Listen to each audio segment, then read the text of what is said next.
Shalom sahabat wanita yang terkasih dalam Tuhan. Mari sama-sama kita siapkan hati kita untuk kita datang kepada Tuhan. Terima kasih Tuhan buat penyertaan-Mu dalam setiap hidup kami Tuhan.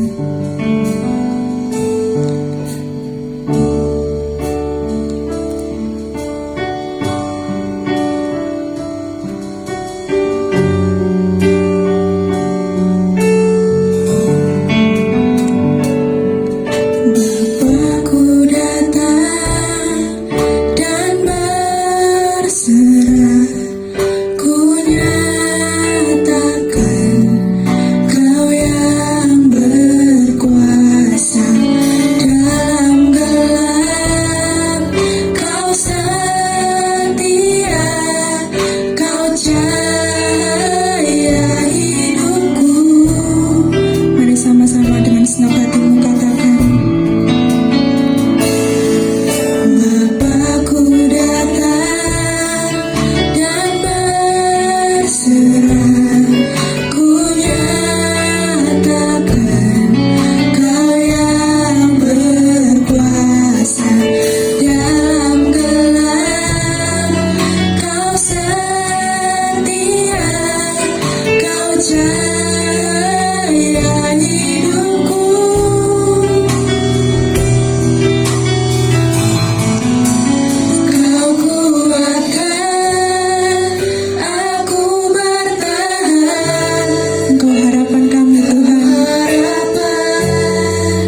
kasih buat penyertaan pada setiap kami Tuhan. Engkau Immanuel, Engkau beserta dengan setiap kami Tuhan. Sebentar kami akan mendengarkan firman-Mu Tuhan. Tuhan, urapi hamba-Mu dan kami semua di tempat ini Tuhan. Terima kasih, kami serahkan doa ini ke dalam tangan-Mu dalam nama Tuhan Yesus. Haleluya, amin. Shalom sahabat wanita, senang sekali malam hari ini kita boleh datang bersama-sama kepada Tuhan. Saya berharap para sahabat wanita yang berusia 60 tahun ke atas sudah mendapatkan vaksin. Amin. Jangan banyak alasan untuk menyia-nyiakan kesempatan ini, karena vaksin ini didapat dengan perjuangan yang sangat.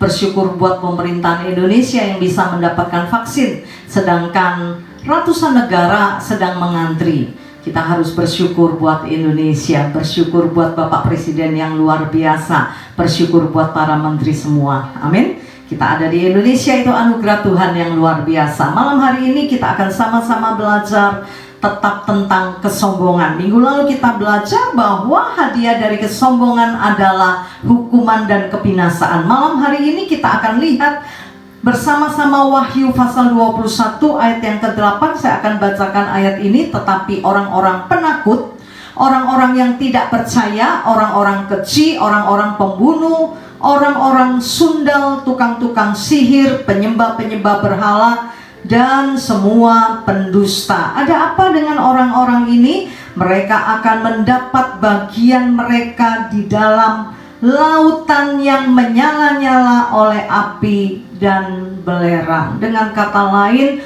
upah dari kebohongan adalah neraka.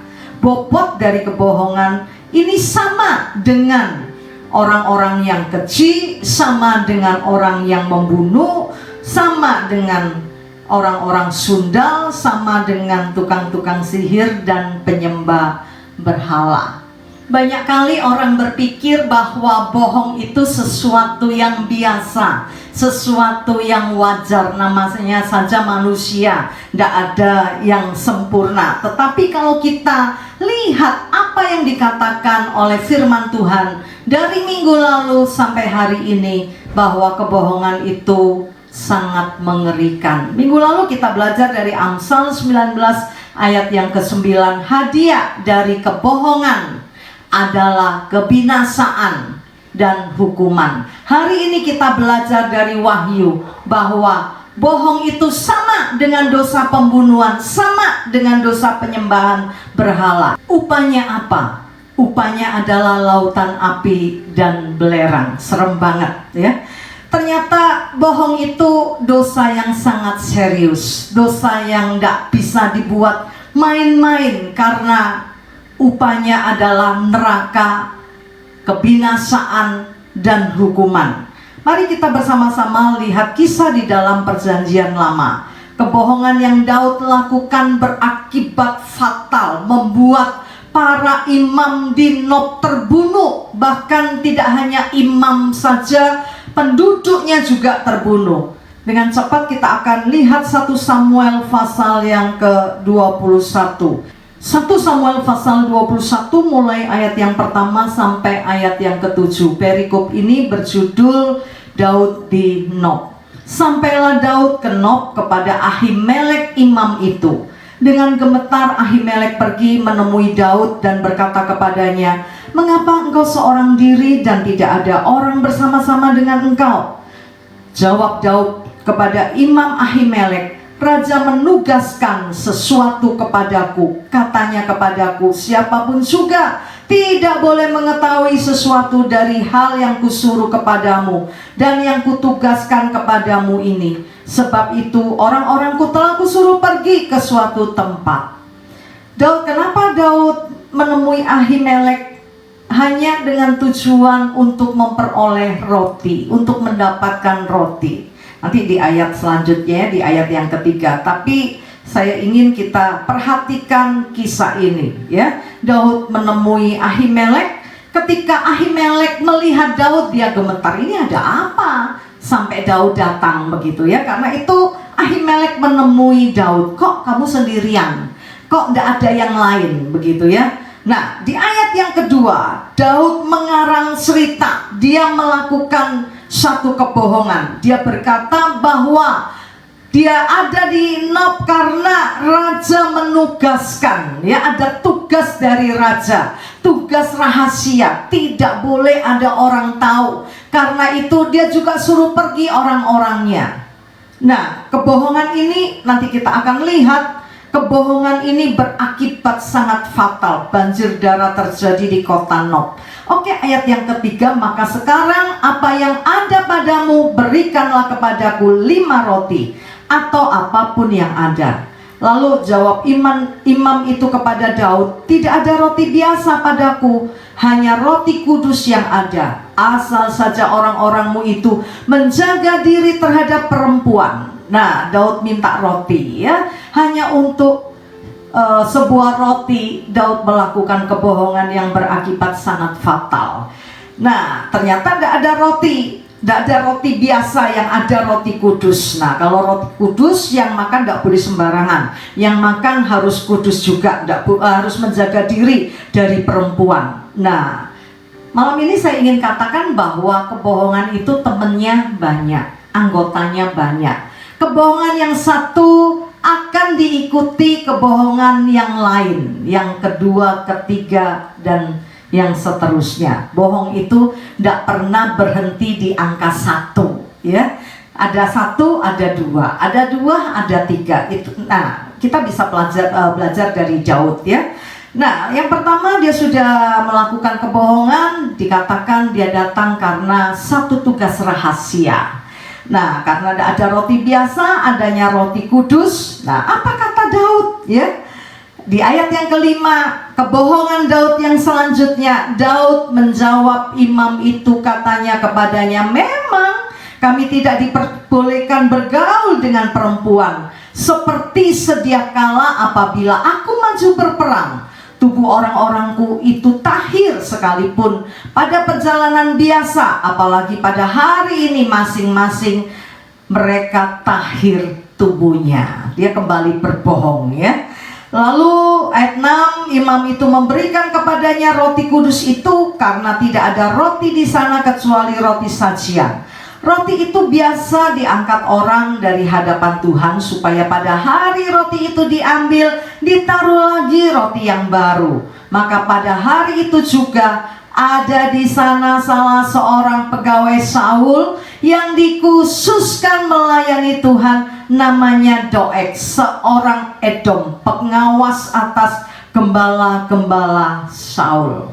Ya, tanpa disadari ada anak buahnya Saul yang ditugaskan di sana, dan anak buah Saul ini akhirnya melaporkan kepada Saul. Oke, kita lihat 1 Samuel pasal yang ke-22.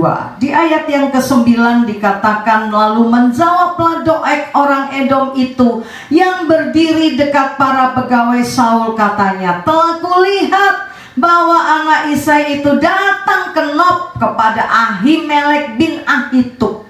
Ia menanyakan Tuhan bagi Daud dan memberikan bekal kepadanya. Juga pedang Goliat orang Filistin itu diberikannya kepadanya. Lalu raja menyuruh memanggil Ahimelek bin Ahitub, imam itu, bersama-sama dengan seluruh keluarganya, para imam yang di Nob, dan datanglah sekaliannya menghadap raja. 12, kata Saul, cobalah dengar, ya anak Ahitub.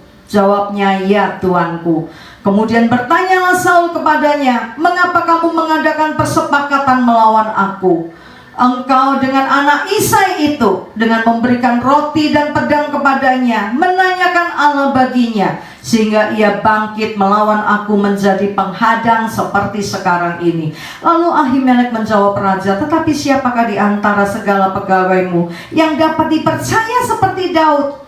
Apalagi ia menantu raja dan kepala para pengawalmu, dan dihormati dalam rumahmu. Bukankah ini pertama kali aku menanyakan Allah bagi dia? Sekali-sekali tidak. Janganlah kiranya raja melontarkan tuduhan kepada hambamu ini, bahkan kepada seluruh keluargaku, sebab hambamu ini tidak tahu apa-apa tentang tentang semuanya itu, baik tentang perkara kecil maupun perkara besar. Ketika Saul mendengar apa yang dikatakan oleh Doeg, dia pikir Ahimelek bersekutu, sekongkelan dengan Daud, membantu Daud. Karena itu raja marah dan memanggil Ahimelek. Ayat 16, tetapi raja berkata, engkau mesti dibunuh Ahimelek, engkau dan seluruh keluargamu, karena dianggap pengkhianat mendukung Raja Daud, menanyakan kepada raja, memberikan roti sebagai bekal, memberikan pedang Goliat. Raja marah sekali dan menghukum Ahimelek dan semua keluarganya.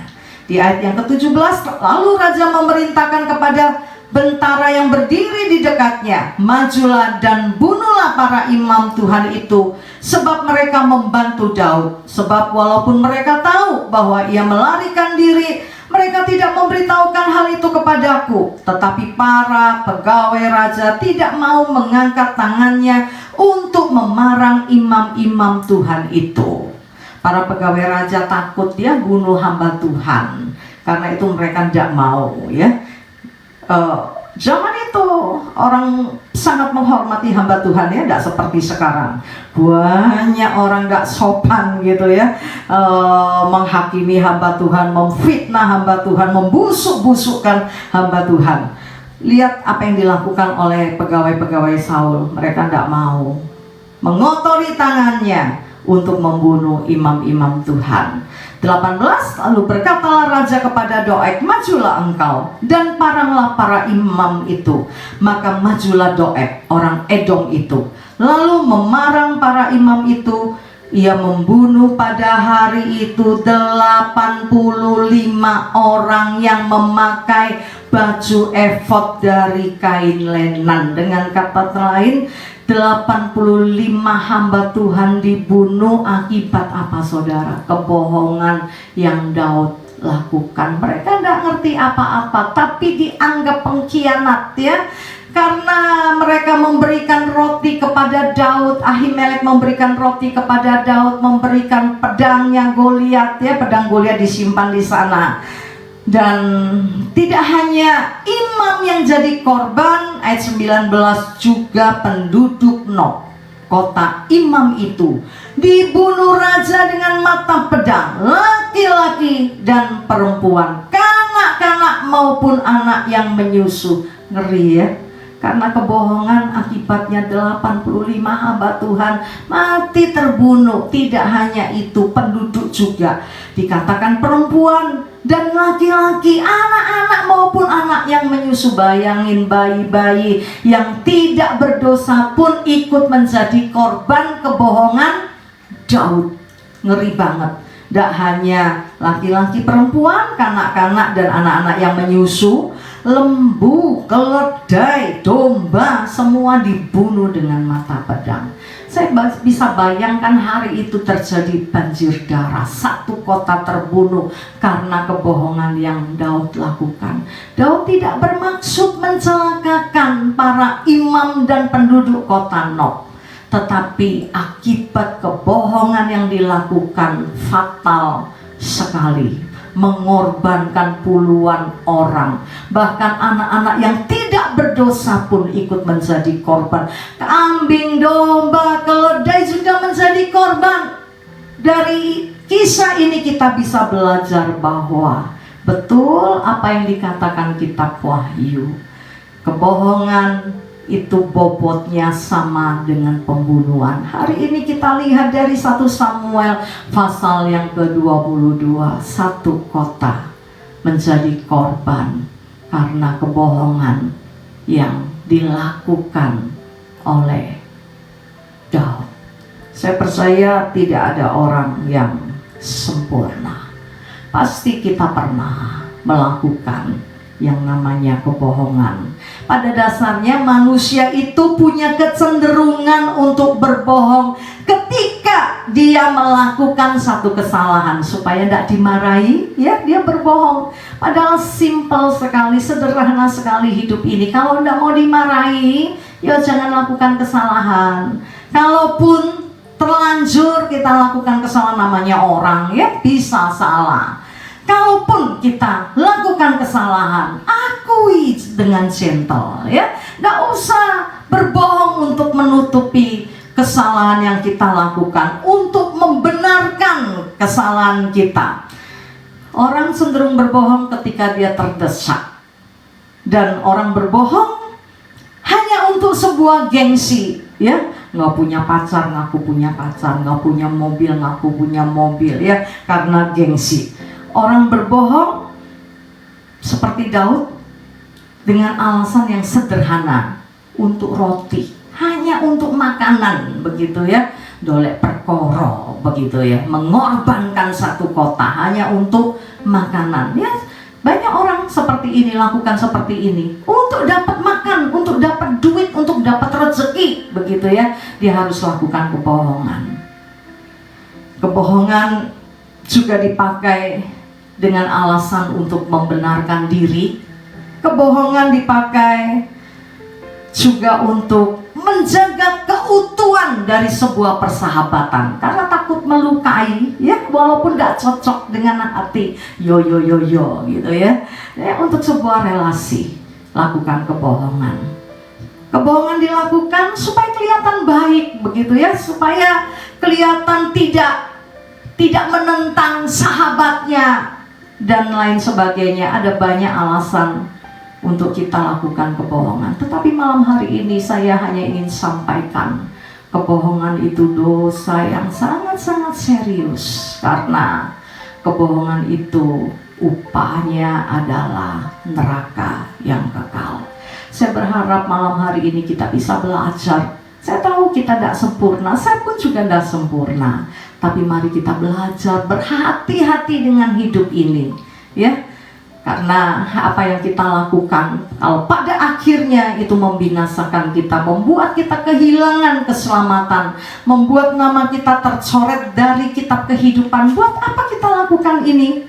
Karena itu malam hari ini, mari kita datang kepada Tuhan, minta Tuhan menjamah kita, biar lidah bibir kita dikuduskan oleh Tuhan, dan kita memuliakan Tuhan lewat lidah bibir ini. Mari kita berdoa. Haleluya. Basuh aku di dalam darah-Mu, anak domba.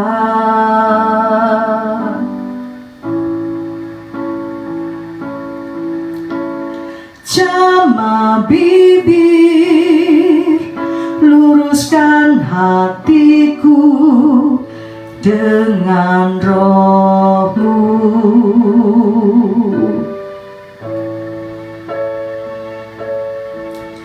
Ku rindu kemuliaan Tuhan lebih dari segala harta. Jadikan ku berkenan kepadamu. Mari kita ambil waktu sejenak untuk kita merenungkan, adakah kebohongan demi kebohongan kita lakukan di dalam hidup ini dengan alasan apapun.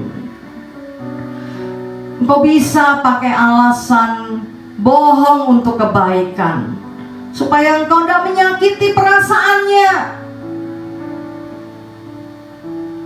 supaya engkau tidak menyinggung perasaan orang, perasaan sahabatmu, supaya kelihatan baik, supaya gengsimu tidak jatuh, untuk menutup kesalahanmu, atau dengan alasan apapun. Tidak ada dusta yang berasal dari kebenaran. Jika iya, katakan iya, dan jika tidak, katakan tidak. Selebihnya berasal dari si jahat. Jangan beri kesempatan kepada iblis. Jangan undang dia menjadi bapakmu, dan pada akhirnya engkau melakukan keinginan bapakmu untuk membunuh manusia yang lain. Karena itu mari kita datang kepada Tuhan dengan segala kerendahan hati, minta supaya Tuhan menjamah bibir kita, meluruskan hati kita. Biar bibir kita kudus dan hati kita tulus, supaya kita berkenan kepada Tuhan. Amin. Sekali lagi mari kita angkat kedua tangan kita dan bersama-sama katakan, basuh aku di dalam darah-Mu, Anak Domba.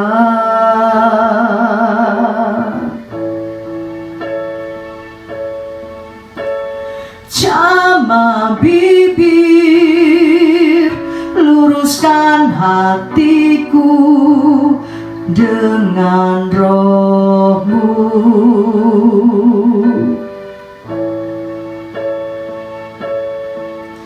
Ku rindu kemuliaan Tuhan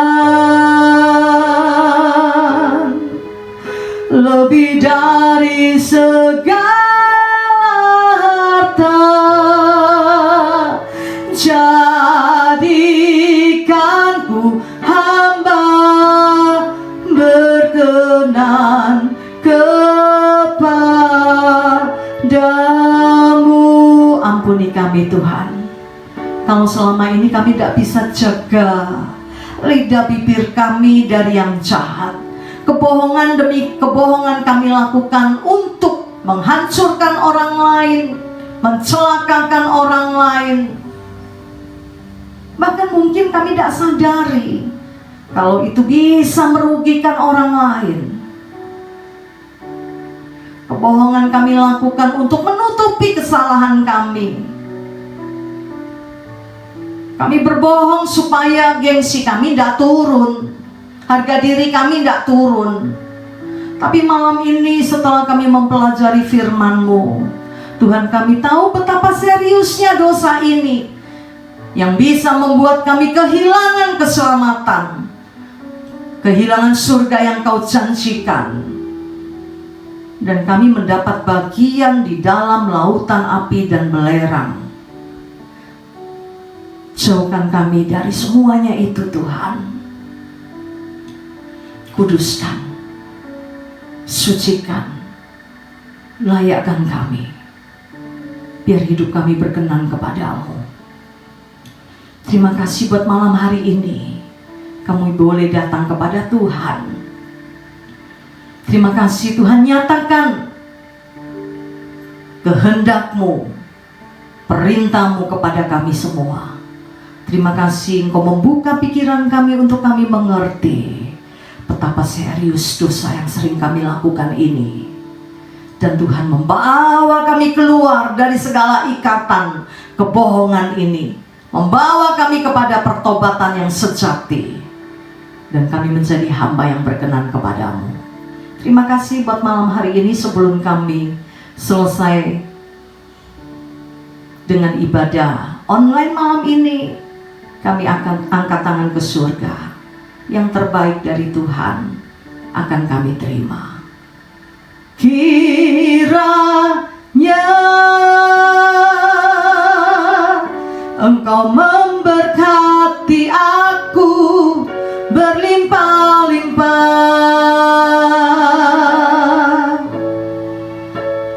dan memperluas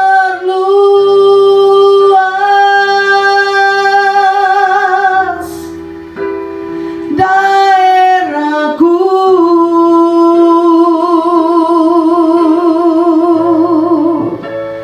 dan kiranya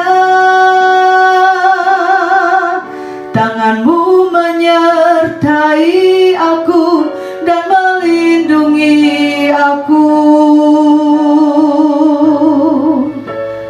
daripada malapetaka,